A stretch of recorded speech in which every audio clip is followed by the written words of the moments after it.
Since the dawn of civilization, spies of every nation and culture have worked to infiltrate their adversaries and glean the information that will give their side the advantage.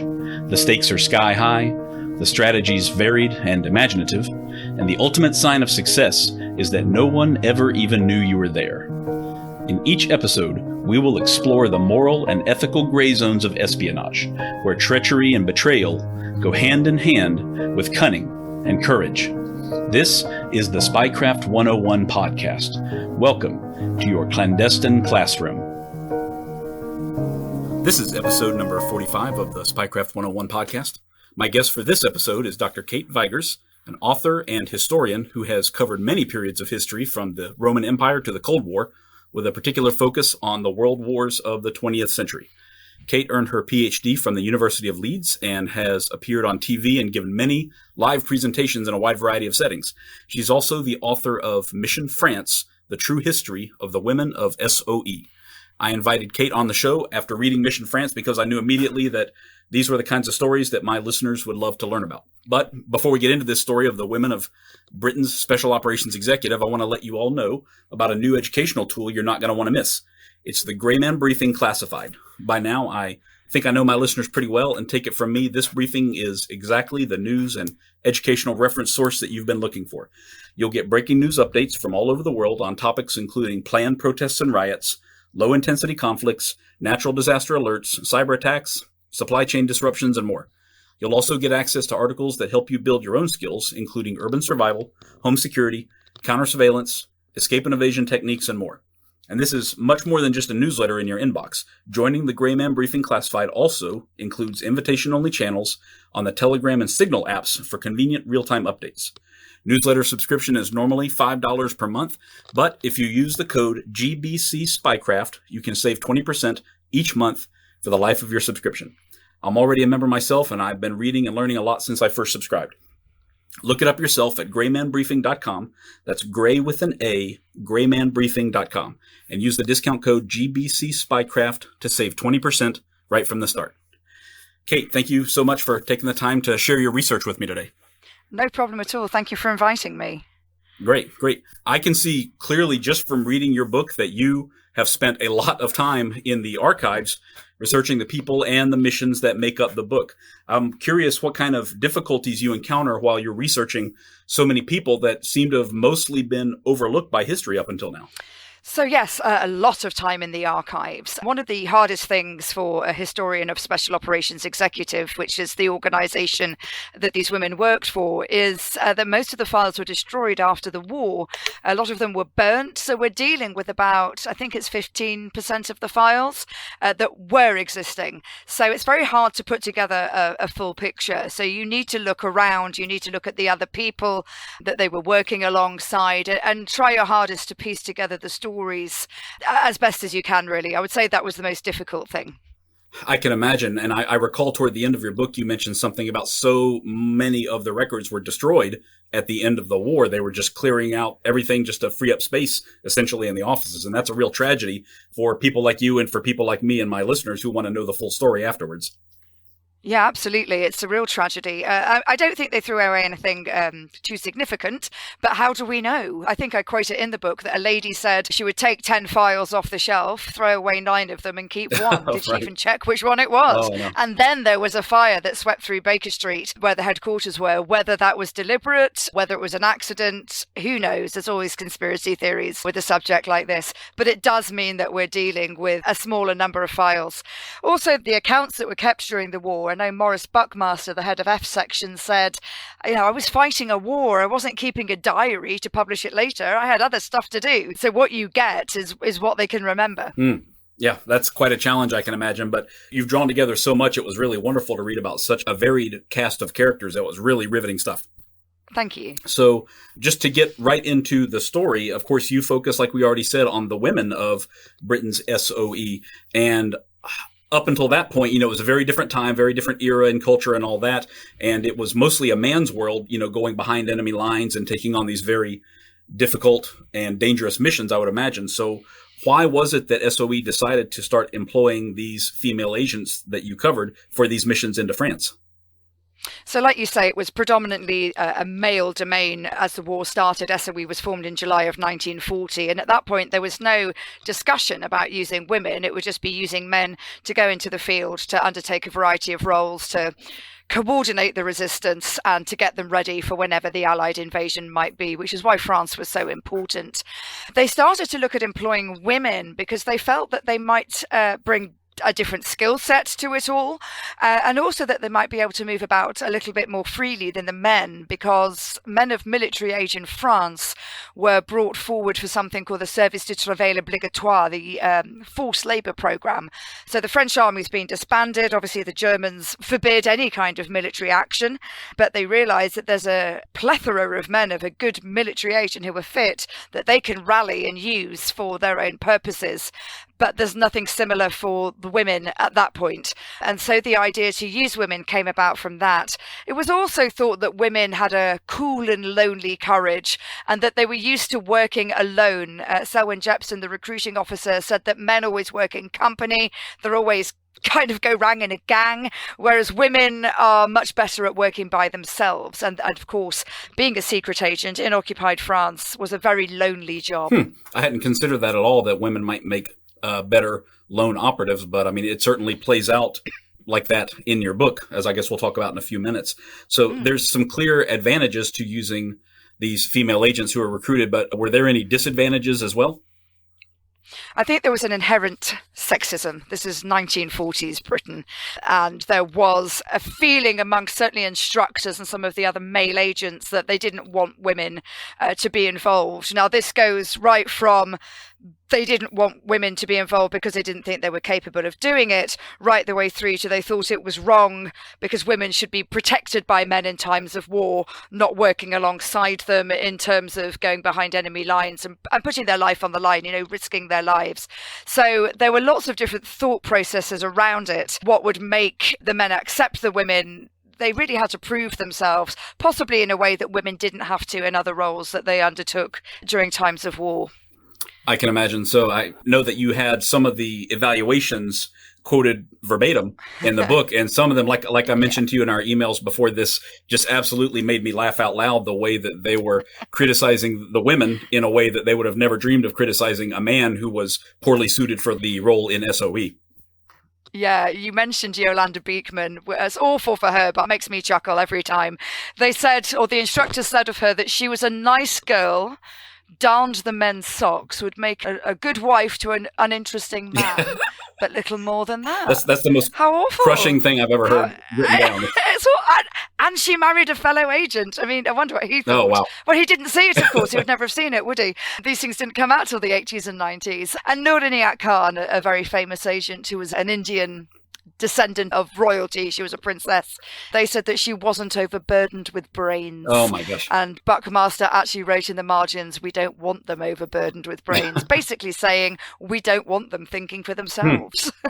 So yeah, I love the reports. I think they're hilarious. It is. That's a different time for certain, but I have to absolutely, were they just being very candid in some cases? I mean, there are people that want to do something that are unsuited for that task, and you do want to weed them out to protect the entire circuit down the line, I would think. But they were just overly harsh in some of those criticisms, especially, and it was clearly women shouldn't be in this role kind of take that was very evident in those evaluations.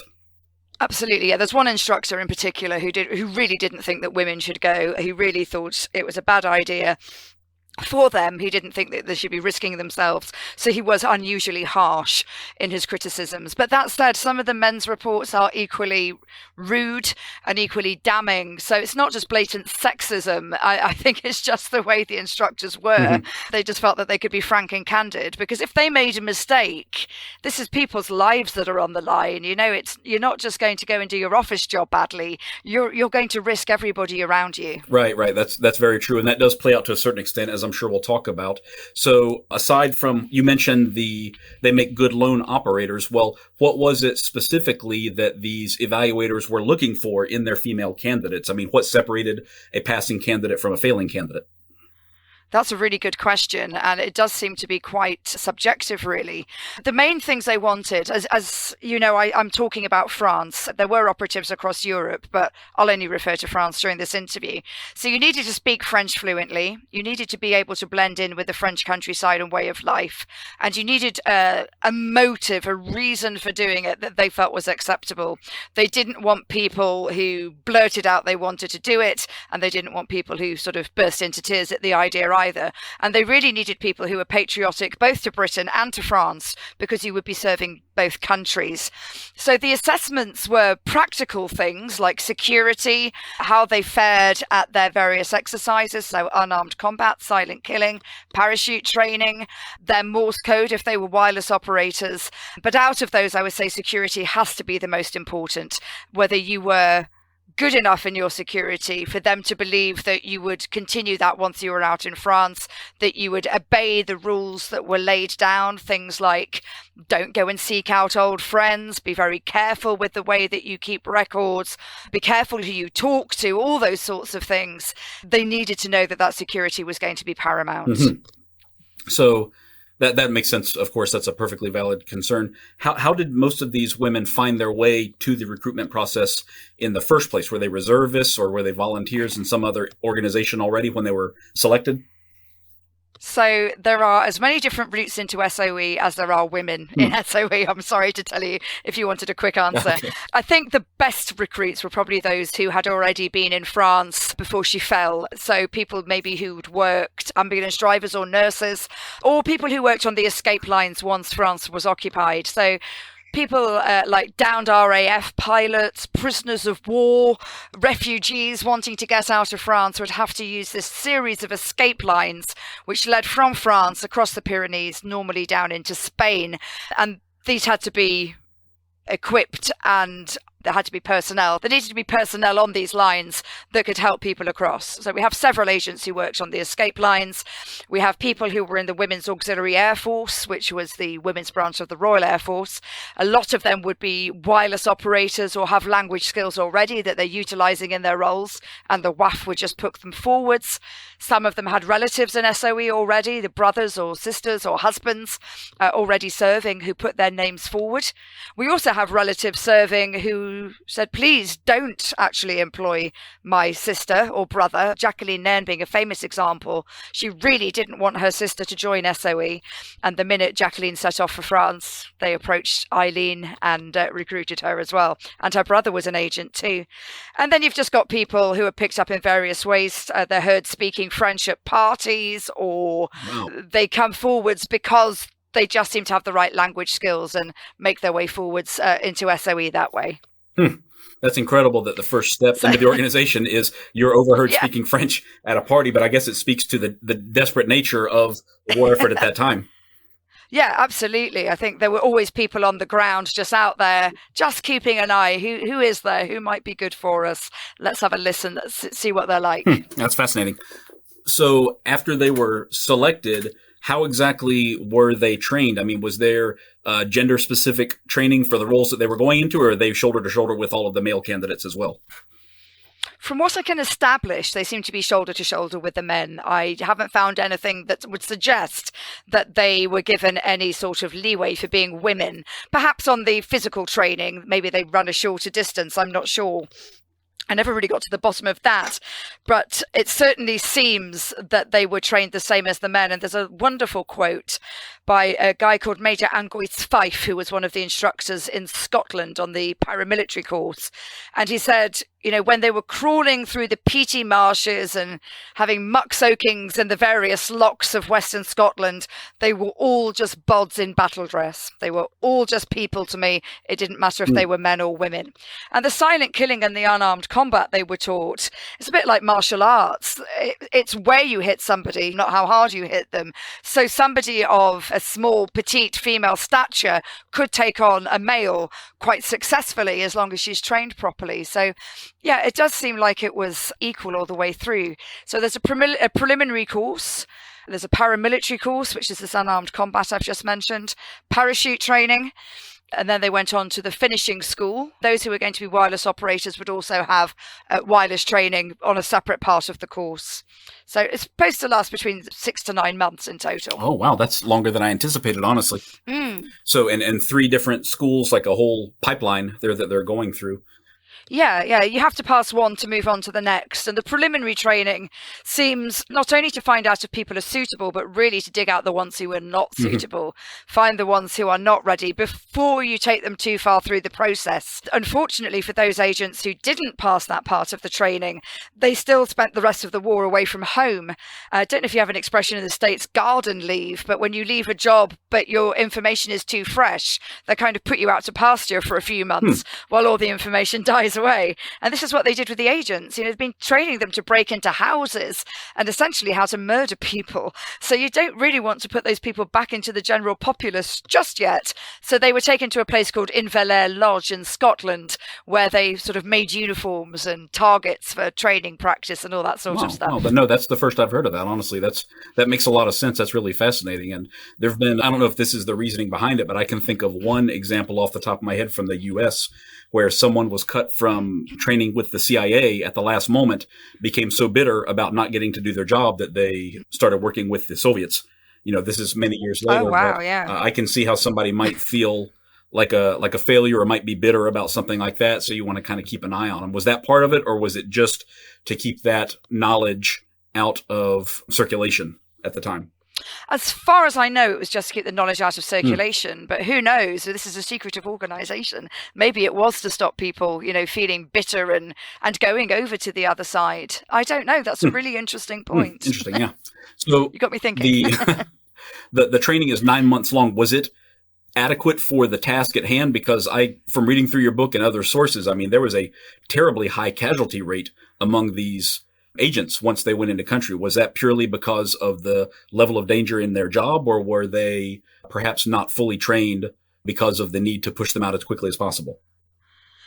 So yeah, that 9 months is the ideal. That's if we have all the time in the world type thing. There were occasions when training was cut short, especially for wireless operators, because they were needed quite urgently out in the field. So there's, I think it's Odette Weiland had only 3 months training, and it quite simply wasn't enough. So sometimes it was cut short. Also, if agents were particularly good at their role, Yvonne Cormeau was already a highly skilled wireless operator, so she didn't need too much time on her wireless course because she already knew what she was doing, and she was already sending and receiving very, very quickly. Whether or not it impacted on their life in the field is a really good question. Personally, I believe it was a very good training program, considering the organization only came into being in 1940. They established very quickly what needed to be done, and they did change with the times as well. As intelligence and information came back to the UK, they did change things to reflect the current situation out in France. But we do have an example of one agent who misunderstood her training, which was Noor Diniat Khan, who I've mentioned before, and she was told to be careful with her filing, and she took that as meaning that she needed to keep everything recorded and written down, and what they'd actually meant was destroy it. She did keep everything written down, and when she was arrested, she was caught with everything, and the Germans didn't even need to really interrogate her. Of course they did, but her notebook had her codes in it, and everything was written down, and they could just start using her wireless set back to England straight away. That's tragic, and I know she's got a very sad story that plays out across the book. Awful, tragic. And she was just featured in a movie that I saw last year, which I'm sure you're familiar with, A Call to Spy. Yes. She and Virginia Hall, who was also a member of SOE. For my listeners, if you're interested in seeing this playing out on the small screen, you might want to check out the movie A Call to Spy. Actually, I wasn't planning to ask you this, but do you have an opinion on that movie before I recommend it to people who want to learn more about this? Is it fairly accurate in your opinion? It's not too bad. What I would say is that Noor Diniat Khan and Virginia Hall never met, but the way that their stories are conveyed, I found to be quite accurate. There's always artistic license taken with movies. It's the way it is. But if you go in knowing that it's not 100%, knowing these two never met, and there's a little bit of license taken with their stories, I think it's a good film. It's one of the better ones that's out there at the moment. Okay, that's good to hear. I was not as familiar with Noor Khan before I read your book, but I did see her in the film, so she kind of stuck out as soon as I started reading your book. But that's good to know that it's something that people can fall back on after they read the book to find out the true story. So with these people, you mentioned that most of them spoke French, of course. What kind of additional training did they have to get, or what steps did they take to blend in seamlessly with the French population? So there's all sorts of things they had to learn. It's things like which way do you look when you cross the road? They're very obvious things, but these are things that could give you away very quickly. How you eat. I believe that milk was severely rationed in France, so asking for a café au lait would get you noticed straight away that you've just dropped in from the sky and you haven't been there for the whole time. The ways that you eat, meat was only available on certain days, for example, and they needed to learn things like the various uniforms that the occupying forces were wearing and the collaborators, the milice, the French police were collaborating with the Germans, and the agents needed to be aware of things like that and to be aware that collaboration was actually rife out there in France.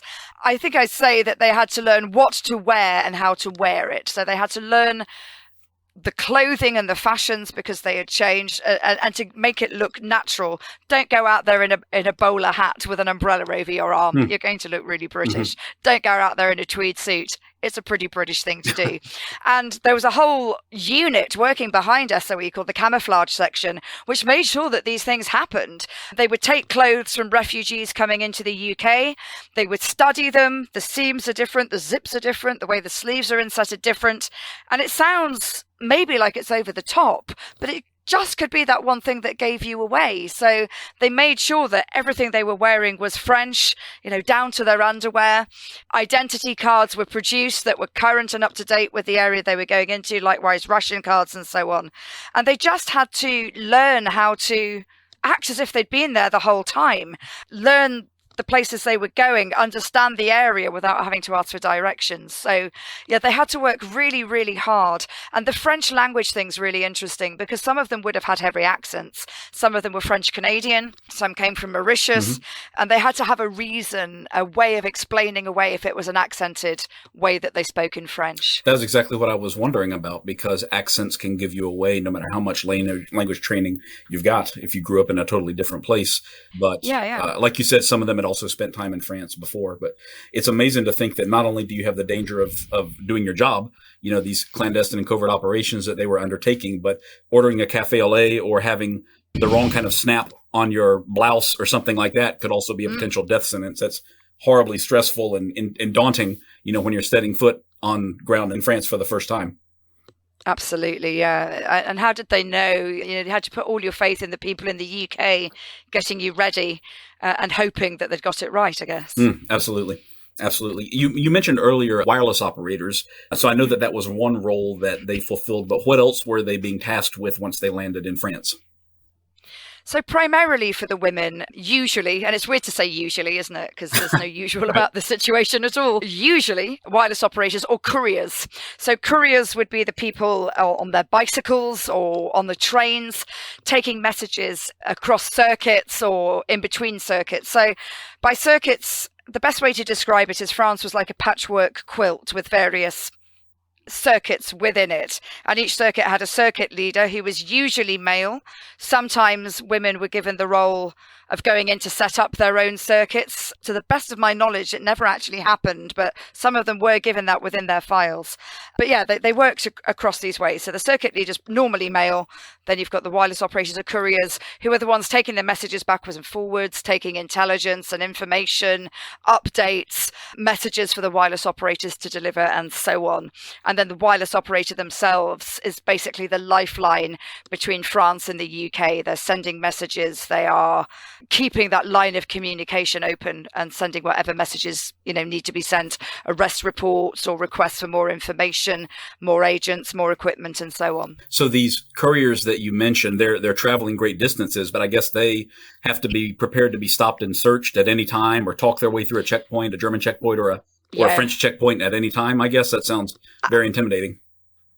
Absolutely. I know Pearl Witherington didn't want to go through a checkpoint on one occasion. She was cycling and she saw a checkpoint. She got off her bicycle and put it over her head and waded through the river rather than go through a checkpoint.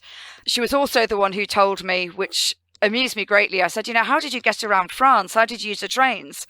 And she just, well, I bought a season ticket. How did you think I was going to do it? She was so matter of fact about it. But yeah, these checkpoints must have been incredibly stressful, and they would do everything they could to avoid them, because obviously your identity card would come under scrutiny, your cover would come under scrutiny. So you had to really be on your guard at those points. And some of the women use their feminine wiles, a bit of a flash of the ankle or a bat of the eyelids. Oh, officer, the chain's just fallen off my bicycle. Could you help me fix it? And he's so waylaid looking at her ankles that he forgets to ask for her identity card. Oh, wow. Well, you have to use every tool available to you, certainly. And I'm glad that worked. Too right, yes. I don't recall the specifics at the moment, but there was at least one group that was killed passing through a checkpoint, weren't they? I think they crashed their car on the way out of it. Do I recall that correctly? Yes, Yvonne Roudelard and Pierre Callioli. They thought, I'll go through the story. They had gone into a town hall. They'd been called in to have their car inspected, and everything in the car was illegal. They had 2 agents just arrived from Canada. They had a parcel disguised as a prisoner of war parcel, but it contained messages. And Callioli and Roudelard got out of the town hall, and they thought they would wait and see if the 2 Canadians were released as well. And in the meantime, the Germans decided to try and call them back in, and Callioli just put his foot down on the gas pedal and just drove straight through the roadblock and out. And of course, there was a big chase. Yvonne Roudelard was shot in the head, but she did survive. But Callioli thought she was dead, so he tried to crash the car into a wall. Actually, both of them did survive and ended up, of course, being quite brutally interrogated. Oh, wow. Yeah, it's terrible. So yeah. The danger was very, very real throughout. That can't be stressed enough, certainly. Absolutely, yeah. Yeah. So the wireless operators that you mentioned, that's something that we really take for granted these days, of course, is instant messaging availability. But why was that such a critical role? Because I think that you mentioned quite a few times that the individuals were evaluated on their capability to send these error-free messages, right? Can you talk about how critical their role was a little bit? So the role was absolutely critical, because in our days of cell phones and mobile phones and internet calls like we're doing, we can't really imagine how difficult it was to make contact. And the reason the wireless operators was so important was they had the skills to be able to set up this wireless set, which was basically hidden inside a suitcase. They had to put up the aerial, establish contact with the home station, so there'd be another agent sitting in England waiting for the call to come through. It would be sent in code, and they would send messages just basically giving the lay of the land, how things were looking, the German movements. Now, these guys weren't spies. They weren't out there to gather intelligence, but sometimes intelligence was sent backwards and forwards to ask for more weapons, more food sometimes, for things to be sent out. So the role of the wireless operator was absolutely pivotal to the success of each individual circuit. They just couldn't exist without them. So if the wireless operator disappeared, that circuit was basically cut off. It had no way of communicating with the UK, and therefore had no way of really fulfilling its missions, because that contact had been taken away. Yeah, that's a tremendous responsibility that they have. Were they transmitting on a schedule, or just whenever time permitted or a message came in? Ideally, they had skeds that they were supposed to stick to. I think as something like D-Day approached, the amount of skeds would get bigger and bigger, but they only had 20 minutes to transmit, or they were told that was the maximum time. And that was from setting up the wireless set to sending the message in code, to receiving the reply, to then sending a reply back if that's what they needed to do, again in code. That's a very, very short amount of time. Their role, like I say, was just incredibly dangerous, and yeah, just so hard. I can imagine. And none of this was voice transmission, right? It was all encoded Morse code. Is that correct? Yeah, it's Morse code. So there was a Morse key attached to the wireless set, but obviously Morse code was an international language. So there were a variety of codes that were used. First off, they used what they called a poem code, where each agent would be given a poem that was unique to them, and they would work out the cipher from that. Don't ask me how, because I still don't understand it after years of trying to. And then they had something called a one-time pad, which was basically a piece of silk, and the alphabet would be put across the top, and then for this one time, the corresponding letters. So you would only use it once, and then you'd rip that bit off and burn it. So effectively, the Germans couldn't crack that code because it was only going to be used once, and then they'd move down to the next row, and the person in England would do the same, so they could work it out. You mentioned these radios are these transmitters are suitcase size, so it seems like it's basically impossible to hide it. How did these wireless operators protect themselves from being caught? I mean, it just, that's certainly a smoking gun to be found with a transmitter and an aerial, like you mentioned. Oh, God, yeah. Can you imagine? Right. Yeah. And they were heavy. They weighed about 32 pounds, and you're carrying this thing around on the train, pretending it's just got your pajamas and your toothbrush in it. Most of them would have lookouts. They would have somebody keeping an eye out on the road, on the streets, to check that the direction-finding vans, that the Nazi vans, weren't closing in on them. And they would have various safe houses, so they would move around. You weren't supposed to transmit from the same place very often. So the idea was that you moved around. So the Germans weren't waiting for a signal. They were, it was always changing. So they did the best that they could to look after themselves, but it was incredibly hard. And also whether you use mains electricity or a battery, because if you use mains electricity, it was easier for the Germans to triangulate in on your signal and to catch you, because they could just turn off the electricity block by block. And when they lost the radio transmission, they knew they were in the right area. So they would start door-to-door checks. Right, because the moment that they started transmitting, the Germans were also hearing that. They just couldn't decode it at that moment, but they immediately, instantly, the first minute, they would start looking for you. Is that right? They would, yeah. If they were out there in the direction finding vans, the best way I can describe it is like a transit van with an aerial on top, and then inside there's all the sophisticated equipment that could listen in for this illegal wireless signal. So they were out there looking all the time. I guess they were incredibly paranoid, because they wanted to make sure that they were in total control of what was going on. Yeah, and they were quite effective at that. I mean, it was so dangerous. I've seen a picture. I don't know how prevalent it was, but I have seen a picture of a chest-mounted direction finder that a guy could wear underneath a trench coat and just walk the streets. And I guess it was tied to like a vibrating device or something like that. I don't know if that was like a one-off prototype or something at the time, but that's far less conspicuous than an entire van driving up and down the street. So, and you just don't stand a chance, do you? I know it. You just don't stand a chance if there's people like that on the street corner while you're trying to transmit. Terrifying stuff, but they all volunteered and they all went, and that's incredible, and many of them sacrificed. And that's really important. You just said the word volunteer. Nobody was forced to do this. No one was coerced. It's completely voluntary. Amazing people, honestly. Yeah. Well, before we go on, I want to take a moment to fill you guys in on the newest tool that I'm wearing and carrying in daily life. It's the Donovan non-metallic knife from Black Triangle. If you aren't familiar with Black Triangle, then you're really missing out. I love these guys because they put the dagger in Cloak and Dagger. If you've been following me for a while now, then you probably already know why Black Triangle has called their newest non-metallic knife the Donovan.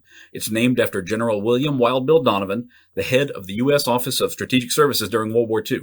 Under Donovan, the OSS was unconventional, unexpected, and highly effective, just like Black Triangle's tools. The Donovan is manufactured here in the United States. It's made entirely of G10 composite, and it comes with a thermoplastic sheath and a couple of amazing extras, which you'll have to see for yourselves. You can find it at blacktriangle.com. That's blktriangle.com. You can also get 15% off your first order with Black Triangle using the discount code SPYCRAFT101 or by navigating to blacktriangle.com/SPYCRAFT101. I love mine, and I know you're going to love yours too. So, Kate, we already mentioned just briefly about the direction-finding vans, but that was not the only way that these SOE agents were being hunted while they were working in France, right? I mean, they were up against German and the Vichy French organizations, were they not? They were, absolutely. They really were surrounded by people who wanted to arrest them and capture them. The various ways that happened were people would try and gain their trust. So there was an agent called Bleicher who tried to gain the trust of the agents and then would sort of round in on them and arrest them. And likewise, the French would be, who were working alongside the Germans or out there, looking for these people, trying to work out where they were and to try and round them up. So yeah, there were all these organizations working to try and stop resistance, to stop SOE, and to, sort of garner control of the whole area. Right, and I know that they were successful on a number of occasions. I think you mentioned the Prosper Network in your book. Can you talk about that just a little bit?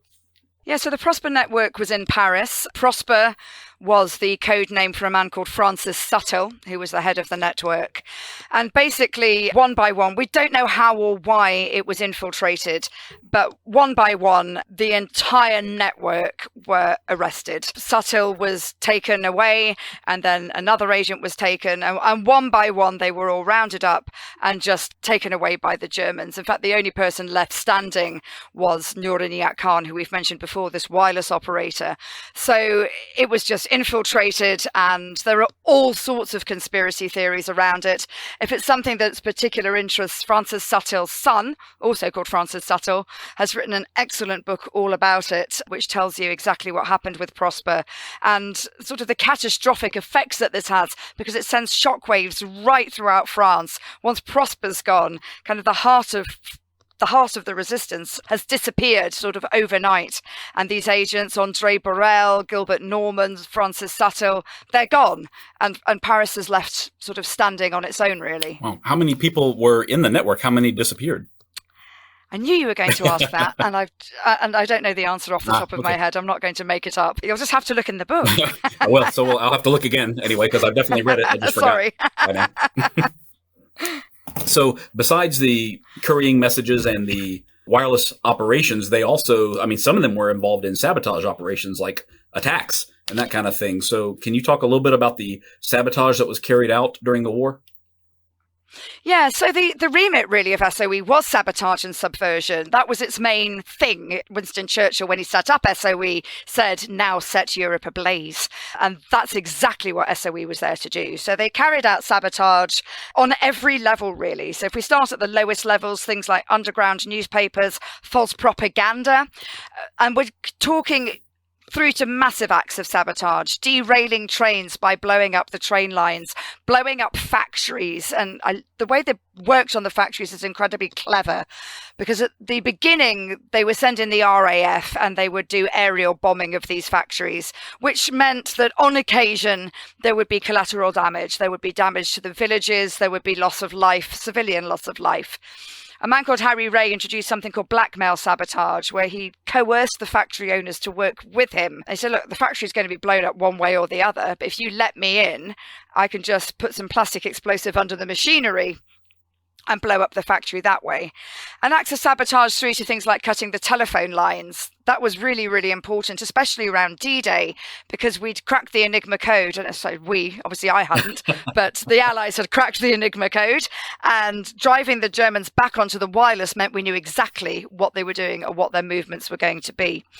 Cutting power lines. Not all the trains were steam trains. There were some diesel engines as well. So cutting power lines could mean that the trains didn't run or the electricity didn't work, which in turn didn't feed the factories. It's all about slowing down the German war effort as much as possible.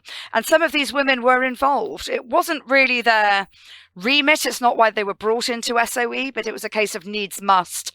And one of my favourite stories is of Yvonne Roudelaar, who we've just mentioned, the unfortunate lady who was hit in the head with a bullet.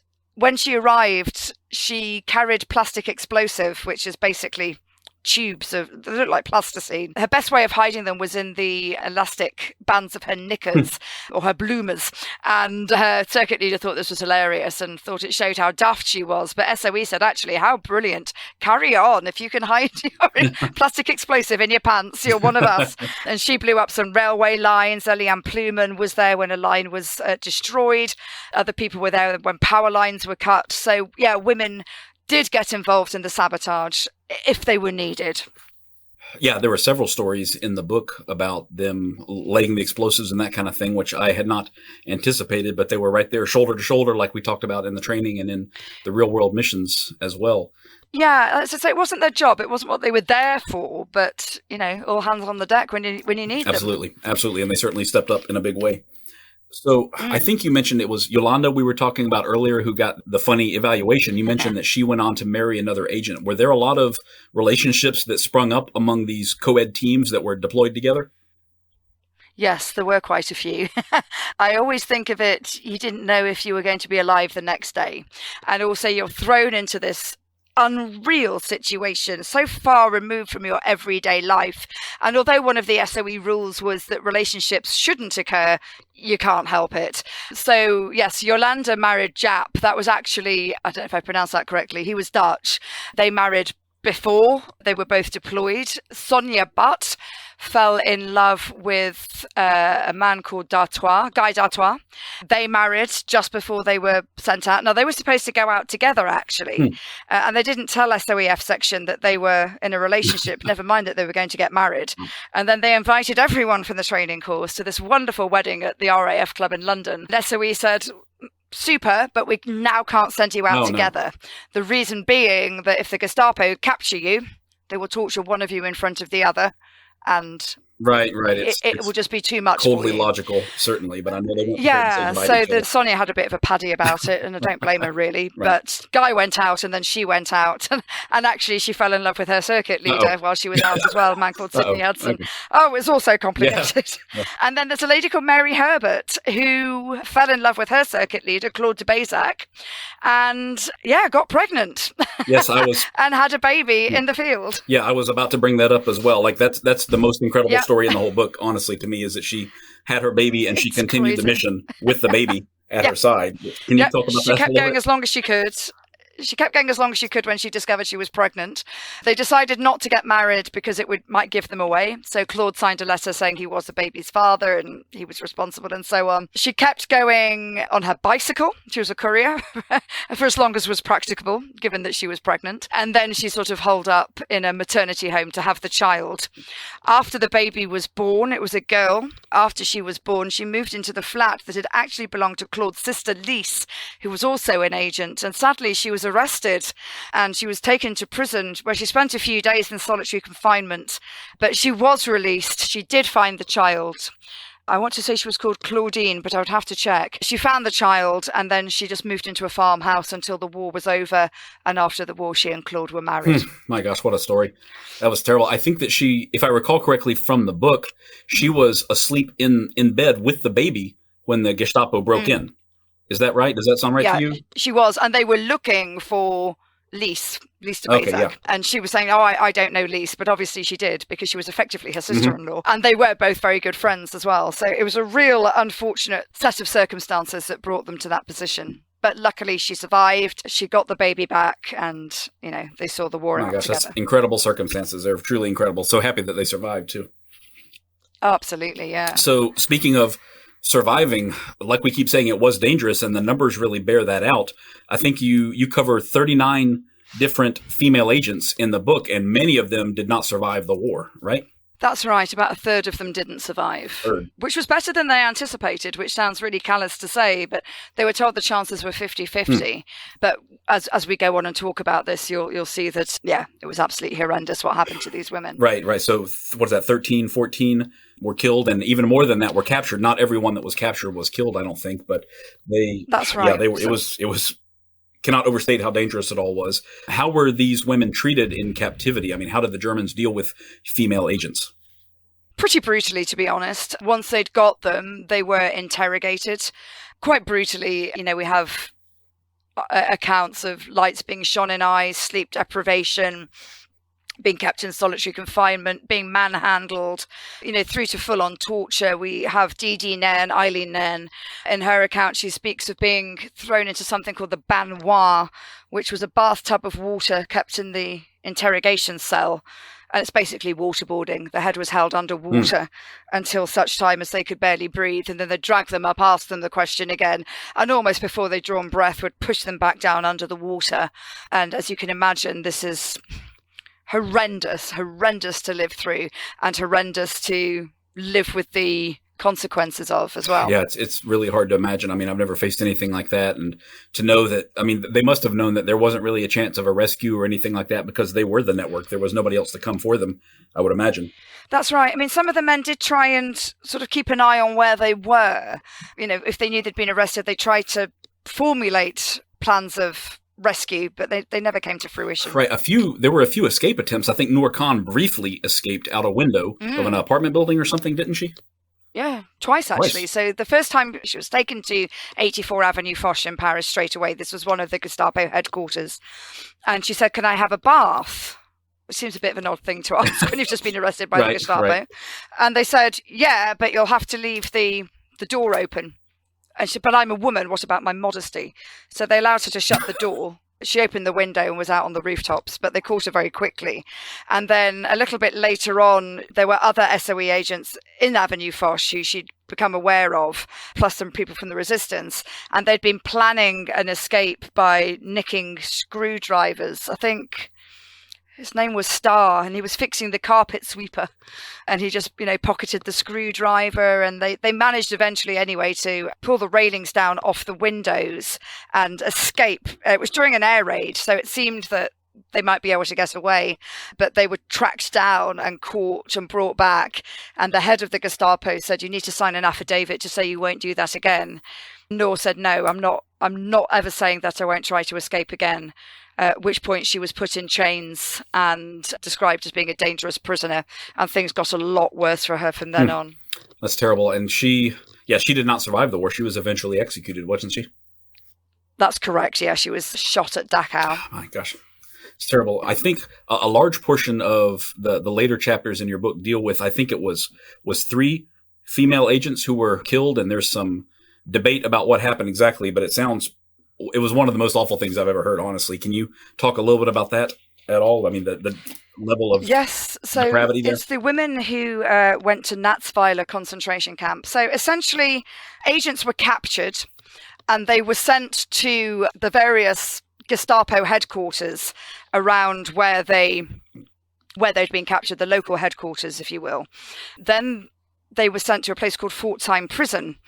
And Pforzheim was a place where they were all kept in confinement and special confinement, like they were being given special treatment.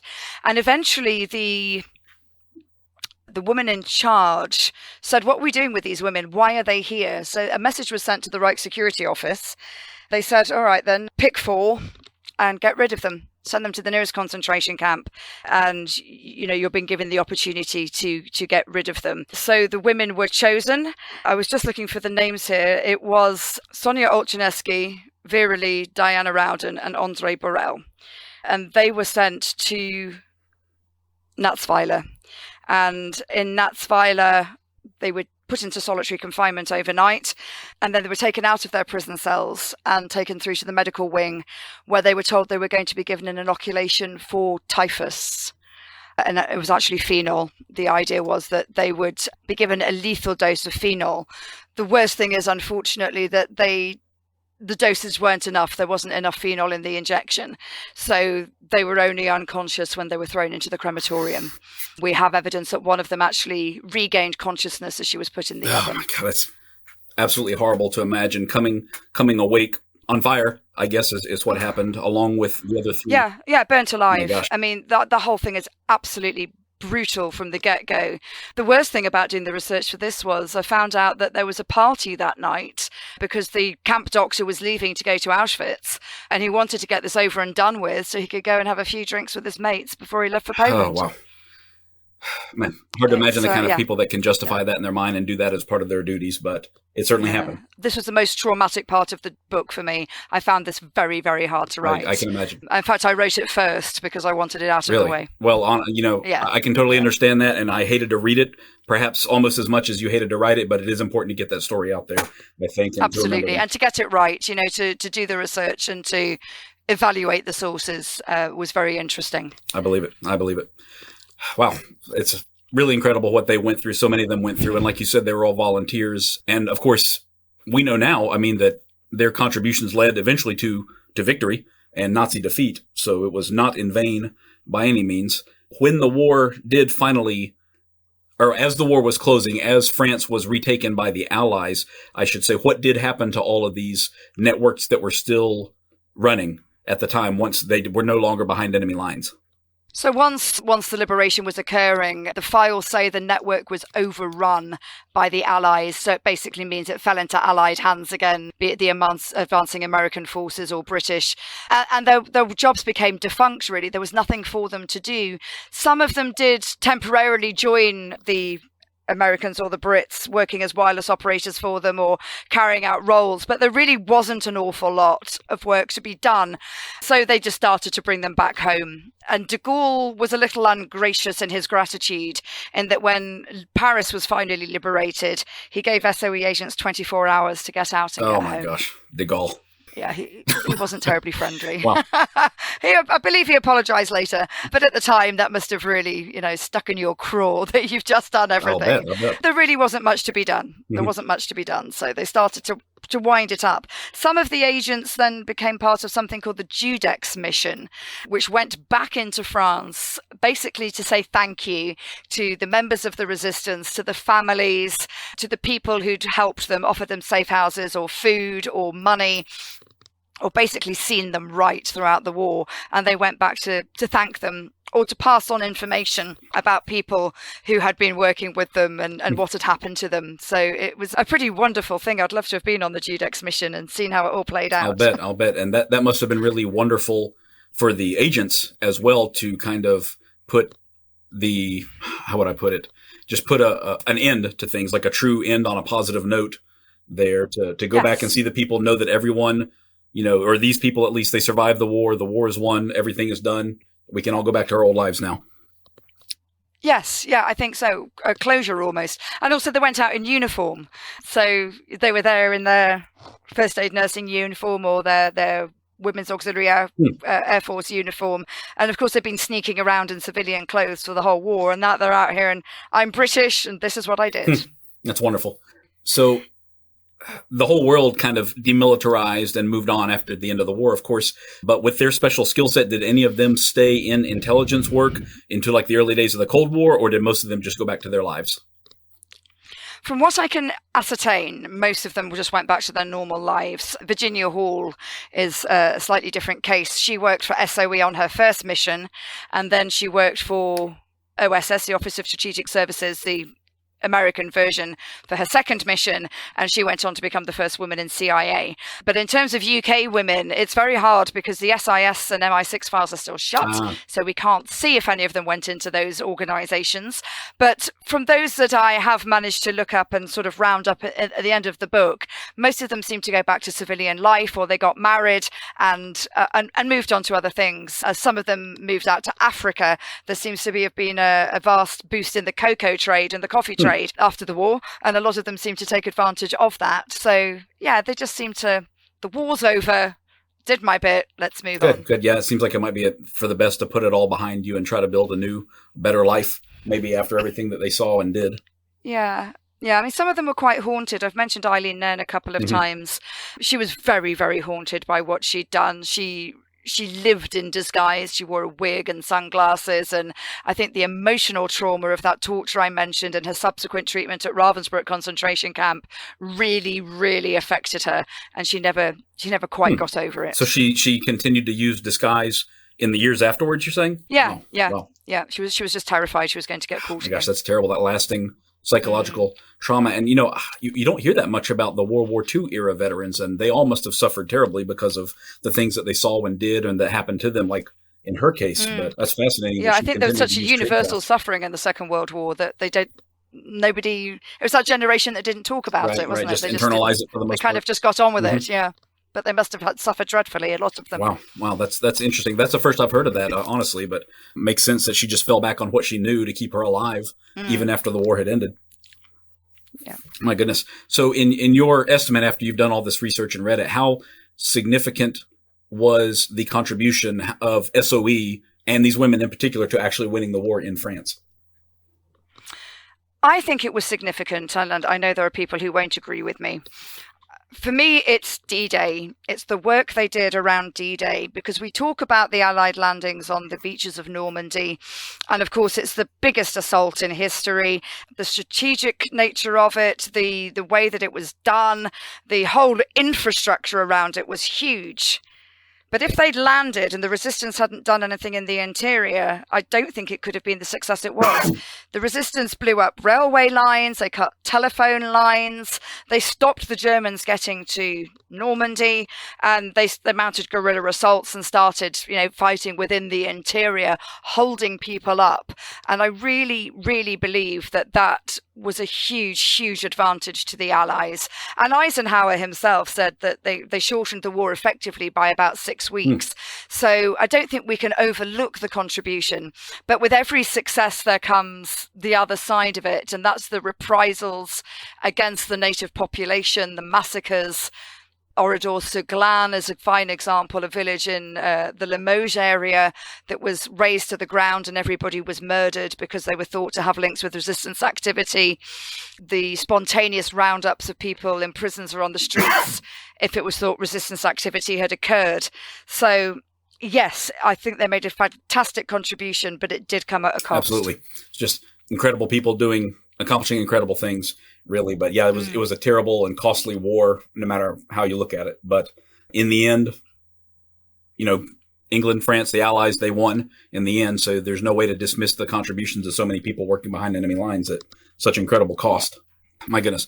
Well, thank you so much, Kate. This has been really informative. I want to encourage everybody listening to this to pick up a copy of Mission France. We've talked about just a small fraction, honestly, of the stories that are in this book. It's 39 different women are covered, and I think we've mentioned 5 or 6 of them by name total. So it's really worth your time to pick up a copy of this book and read through and see some of the incredible things that were accomplished by these 39 women during the war. Kate, are you working on another book right now? Do you have anything else coming up in the near future that you can tell us about? So I sent a proposal to my publishers today. Wow. For book 2. I let the dust settle on this one a little. It was hard work, and I've been enjoying the podcasts and the public appearances and finally being an author. So it was really just enjoying the fruits of my labours. But yes, I would be curious to look at the other roles that women played across Europe within the resistance. So that's the proposal that's in at the moment. And at the moment, I'm just heading towards a very busy summer. I have a company that does historical performances as well. So we're just ramping up for the first decent summer in a few years where we can go out and about and do our thing again. Good. Yeah. Everybody's ready for that, I'm certain. Oh, definitely. Good. Well, that sounds wonderful. So it's going to be the same time period. You're just going to broaden the scope beyond France. I take it like farther into Eastern Europe. That's my plan, okay. Yes, is to look further afield, maybe look into Europe. The ladies of the OSS hold a certain appeal for me as well. So we'll just see where this takes me. Wonderful. Yeah, I look forward to that. I'll definitely keep in contact, and I look forward to that next definitely. book. Thank you. And is there anywhere for people to connect with you right now? Do you have like a forward-facing social media profile anywhere that you want to send people to for updates? Yes, I use Twitter quite a lot, and the Twitter handle is at historical_Kate. I know it's a bit of a mouthful, but myself and my cousin are both Dr. Kate Vigurs, so it gets very confusing. So at historical_Kate, or there's a Dr. Kate Vigurs on Facebook as well. Okay, wonderful. We'll try and throw that in the show notes as well, so everybody can find you pretty easily. And I follow you on there, so if people find me, then they can easily find you from there as well. Yeah. Well, thank you so much, Kate. This has been really informative. I sure appreciate it. And thank you for the wonderful book that you wrote. Thank you very much for having me. It's been an absolute pleasure. Take care. If you're interested in more of Spycraft 101, look for my page on Instagram at Spycraft 101 or connect with me on Patreon. My patrons get exclusive access to long-form blog posts that dive deep into some of the most amazing stories in the history of espionage and receive free or discounted books and products from the Spycraft 101 store. That includes a free PDF copy of my own book, Spy Shots Volume 1, 101 True Tales from the World of Espionage. I want to say a big thank you to all of my patrons, including Lauren M. and James J. With your support, I've been able to continue funding my research and publication across multiple platforms to date. Thank you all for listening, and I hope you'll stick around because there's lots more to come.